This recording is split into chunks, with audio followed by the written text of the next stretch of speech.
Good evening, everyone, and welcome to the TV6 Digital Desk live stream. My name is Molly Birch, and I'll be taking you through a recap of today's headlines. This stream runs every night starting at 8/7 Central Time from Sunday to Thursday. Feel free to comment and ask any questions you have in the chat as you feel like it, and I'll do my best to answer those questions as we go and after the stream as well. With all of that business out of the way, let's take a look at our first story for tonight. We begin with new information about a deadly Marquette Township vehicle fire that happened Friday night. The Marquette County Sheriff Department says it believes it has identified the lone occupant killed in the crash. That driver is believed to be 23-year-old Northern Michigan University student Alex Duquette. Investigators say they won't be able to officially identify him until a DNA analysis is completed because of the injuries he sustained. But NMU notified its students today about Duquette's death. His vehicle was found in flames on County Road 492 near Everly Way. Deputies say it had hit several trees in a high-speed crash. NMU says Duquette was a sophomore studying indoor agriculture. The university plans to lower the NMU flag at a later date in his honor. Marquette City Police say Marquette residents were respectful during St. Patrick's Day weekend.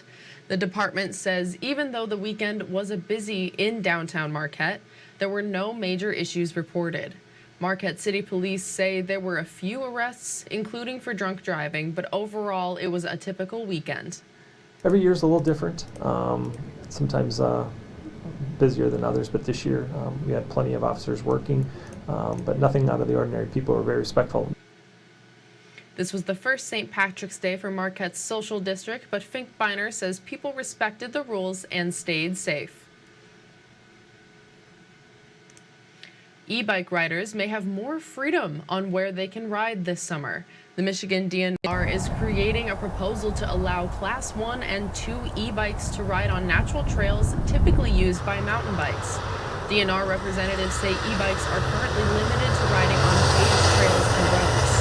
The regulatory unit manager says the DNR wants to expand accessibility for people to get out into nature. There are individuals who would like to recreate on their bicycle but have some limitations in being able to do that, whether it's injury or disability or age. The proposal needs to be approved and signed by the DNR director. If approved, e-bikes will be allowed on natural trails starting mid-May. And a state park in Hancock is planning to end its camping season earlier this summer to improve the park's sewage system. McLean State Park will be using $350,000 in American Rescue Plan Act funding to replace the more than 40-year-old sewage lagoon. This replacement is part of a multi-year project to replace the park's sewage treatment system. The funding comes from the Building Michigan Together plan, with $250 million being invested by the DNR to improve state parks. The entire park will remain open for day use. The park is waiting for a permit from Eagle for the lagoon replacement. It's in the draft phase right now, so it'll be open for public comment, hopefully within the next couple weeks. And then once that closes, it'll be finalized and we'll be moving forward with hopefully bidding out the project. The construction is planned to kick off August 1st. On your TV6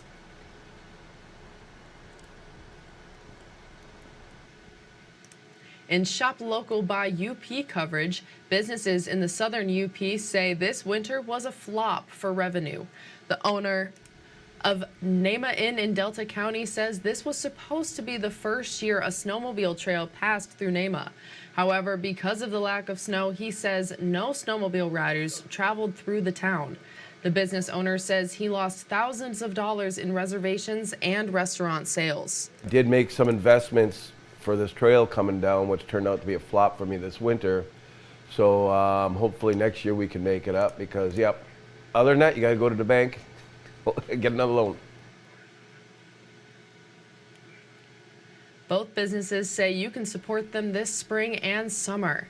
The Nema Inn says it has 17 rooms for rent along the Lake Michigan shoreline for a quiet getaway. Meanwhile, Rentals says you can make reservations now for ORV rentals to hit the trails.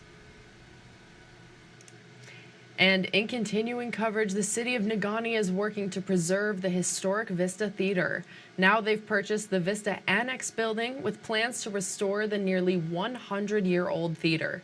TV6's senior reporter Jerry Tudor spoke with a member of the Peninsula Arts Appreciation Council and the Negaunee City Manager to find out when restoration can begin. The City of Negaunee has purchased the Vista Theater Annex. The council agreed to purchase the building for $1 at last week's City Council meeting. They also took on the $18,000 debt from the Peninsula Arts Appreciation Council, or PAC. That money was used to stabilize the building after the roof collapsed in 2020.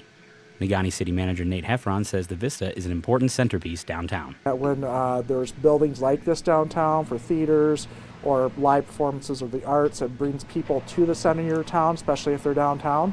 And you have economic benefit from that. People go to the restaurants, go to the bars, and other areas within the downtown shopping. The PAC president says they had to turn over ownership of the Vista and its annex to secure funding to restore both buildings. We had been working with the city and found out that they could get some grants, that they had to have ownership of the building because it couldn't be a nonprofit getting the money. It had to be a private entity or a municipality. Bowers says he's hopeful the restoration can be done quickly. He says they've already drafted plans to turn the Vista back into a working theater. We had a business plan put together for us, and we've already had all of the architecture drafts done for, they don't have to follow exactly what we did, but I mean, it's all done. I mean, they've really just kind of got to follow the steps that we already put together to put together this building to make it a working, functioning theater. Heffron says the work will begin this spring and summer. Jerry Tudor, TV6 News, Negaunee. Thank you, Jerry. NMU is hosting a community outreach event to inform people about social media and digital privacy. The university's College of Business is hosting Tap into Business, the Invisible Digital Identity.